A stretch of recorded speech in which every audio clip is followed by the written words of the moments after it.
বেসরকারি যাত্রীবাহী বাস ও ধান বোঝাই 407 ছোটঘাটির সঙ্গে মুখোমুখি সংঘর্ষে আহত অন্তত 8 জন। শুক্রবার ইন্দাস থানার বৈকুণ্ঠপুর প্রাথমিক বিদ্যালয় সংলগ্ন এলাকার ঘটনা। স্থানীয় সূত্রে খবর, এদিন শ্রীপতি নামের একটি বেসরকারি বাস বর্ধমানের দিক থেকে ইন্দাসে আসছিল। অন্যদিকে 407 ছোট হাতিটি ইন্দাসের দিক থেকে সাহসপুরের দিকে যাচ্ছিল। পথে নিয়ন্ত্রণ হারিয়ে বৈকুণ্ঠপুর প্রাথমিক বিদ্যালয় সংলগ্ন এলাকার রাস্তায় একটি বাঁকের মুখে বাস ও 407 ছোট হাতির মুখোমুখি সংঘর্ষের ঘটনা ঘটে। এই ঘটনায় বাস চালক সহ অন্তত 8 জন আহত হন। স্থানীয়রা আহতদের উদ্ধার করে স্থানীয় হাসপাতালে নিয়ে যান। এর মধ্যে 3 জনের অবস্থা আশঙ্কাজনক। তাদের বর্ধমান মেডিকেল কলেজ ও হাসপাতালে স্থানান্তরিত করা হয়েছে বলে জানা গেছে।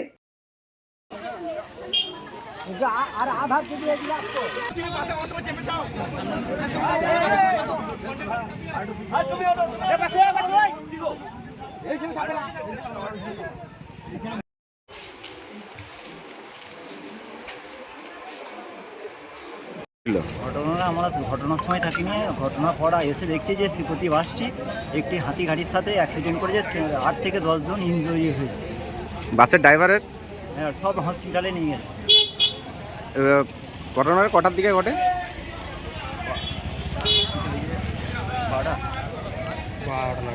12টা নাগাদ। ঠিক আছে, আপনার নাম? কৌশিক মাঝি। কি হয়েছিল দাদা, ঘটনাটা একটু বলুন।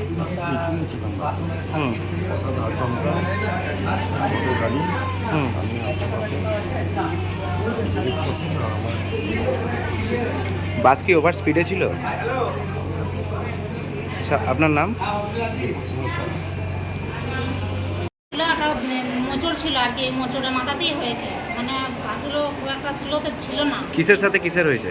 ওই ছোট হাতির সাথে আর আমাদের বড় বাসে, মানে শ্রীপতির সাথে হয়েছে ছোট হাতি। তো কিভাবে হলো? মানে ওভার স্পিডের জন্য হয়েছে না এমনি পাস কাটা দেখি? ছিল কার স্পিড বেশি ছিল? দুটোরই সমানই ছিল। মানে কোন মোচড়ে যে যাচ্ছে একটু স্লো করতে হয়, সেটা খুব একটা স্লোটা ছিল না।